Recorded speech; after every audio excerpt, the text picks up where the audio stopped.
Hi YouTube, it is I, Little Bitty One, and my trusty sidekick Puka, here for week 40. I'll jump right into the numbers. My high weight was 270 pounds, surgery day weight was 265, current weight 217.6, which means after my stupid, silly little gain last week, I am down 1.4 total pounds this week for a grand total of 52.4 total pounds. My BMI is now 37.3. I have lost, again, the equivalent of a 40-inch screen TV, but you saw that 2 weeks ago, and that's nothing new. I am, at the end of this, going to put my comparison photos up. I have the day before surgery, my 6-month mark, and then my 9-month mark. It's pretty awesome. I am most self-conscious, I think, of my lower stomach. I've mentioned it to you guys before.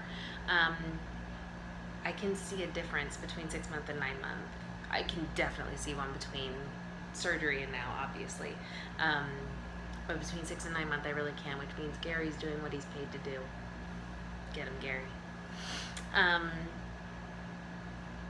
Yeah, so I'm gonna put those at the end. They'll also be posted on my Instagram. So that's great. I had someone comment on last week's video. I'm so sorry, I don't know who it was. I had said that I had been through a 10-week stall, and she said, oh my gosh, 10 weeks. I'll never complain about a 1-week stall again. Not losing weight for 1 week, not losing weight for several weeks is very, very common. It is painful, it is awful to watch, it's hard to not let yourself get consumed by it. Luckily, I had work that I could just dive right into and not get too distracted by it, but it's not easy. I have never once, not once since I had surgery, weighed myself every day in any given week. I weigh myself and always have weighed myself on Tuesday mornings. That's it. I know that for some people, it freaks them out, like they have to know, the anxiety is too much. For me, I think I tried to weigh myself at least twice a week, and like I couldn't take it.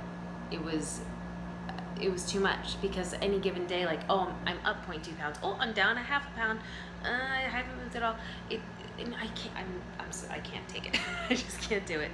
I think that's part of what has kept my sanity, is just 1 day a week. So I don't know what a 1-week stall feels like. And I read somewhere that a stall, like a legitimate stall, is something crazy. It's like at least 6 weeks or 8 weeks where you don't lose. I don't necessarily agree with that. I think if you haven't lost for like 2 or 3 weeks, that's a pretty good stall, and you're probably pretty frustrated. One suggestion I have for stalls is to keep measuring yourself. Just because you aren't losing pounds does not mean that you aren't losing inches, does not mean that things aren't moving, you just might not be aware. This is where photos come in super, super handy. This is where measurements come in handy. Comparing month to month comes in handy. I just urge you to keep track of what it is that you're doing, gaining, losing, whatever, in more ways than just what's on the scale. We all want to lose that weight. We all want to see different numbers. I get it, believe me. But that really isn't the only thing. That really isn't the only way to tell if you're losing.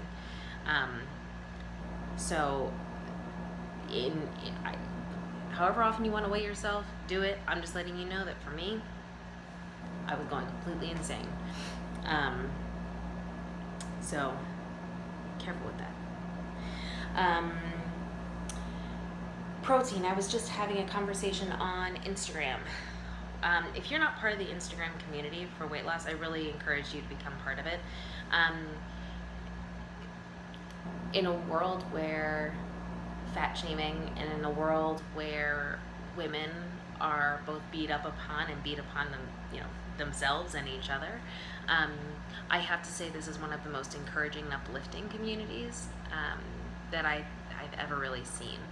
the amount of support, the pep talks that you will get if you're having a rough day, the fact that you're able to post your insecurities right out there, and you are not met with judgments, but rather encouragement, positive vibes. You might get some direct messages from people that were touched by something, have a question about something that you posted, you know, whatever. Just want to make a connection. You know, those are all really, really positive parts of the community on Instagram specifically. So I encourage you to get out there. But anyway, I was having a conversation with someone about protein and how to get it in their diet, and how they were really struggling with finding a way to do it. And I asked if they had checked out MyFitnessPal and followed different sleevers on there, or whatever, weight loss surgery patients on there, to see what they're eating, because that can be hugely helpful.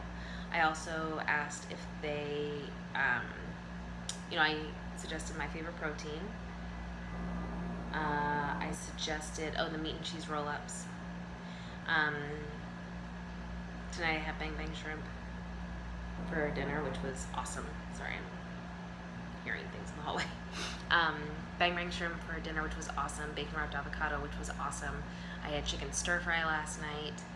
I have beef jerky for snacks. I have hard-boiled eggs or protein shakes. I use ProSup's protein. For protein shakes, I'll have that in the morning. Sometimes I'll add a little PB2 peanut butter to my protein shake. Look, the calories aren't that high for first thing in the morning, and it's just additional protein, really. So it's a good thing to add.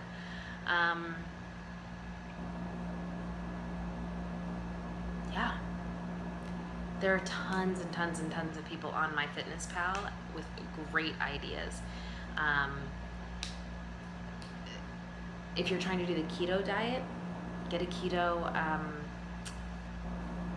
cookbook and get some ideas from there. I've mentioned it before, but Laura's Keto on YouTube is awesome. She's got some really great ideas. I have specifically made her mashed cauliflower and her keto meatloaf. Both were absolutely delicious. But it's so important. No matter how you get protein, it should be the very first thing you eat.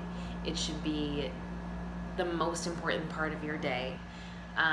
Second most important should be your vitamins, because you're not going to get everything you need from eating protein. So just keep those two things in mind as you're going through this. I know that eating is hard. Your stomach doesn't necessarily like things that it used to. It can't handle the things that it used to. You can't eat much, so why prepare all this stuff? There are options. Another one I really like is just tuna salad, or chicken salad, however you like to make it. I make mine with mayo. A lot of people make it with Greek yogurt, celery or whatever in the tuna salad, apples, like green apples, craisins in the chicken salad. Don't put too many. It's a lot of carbs and sugar and stuff like that, and craisins, but they're so good. Those can be really easy, and you can eat what you're able to of those and not overdo it necessarily, and save it for later. Being able to save stuff for later is hugely important. I think that's all I really have for this week, guys. I'm kind of all over the place, but those were just the things that I wanted to talk to you about. I look forward to your comments.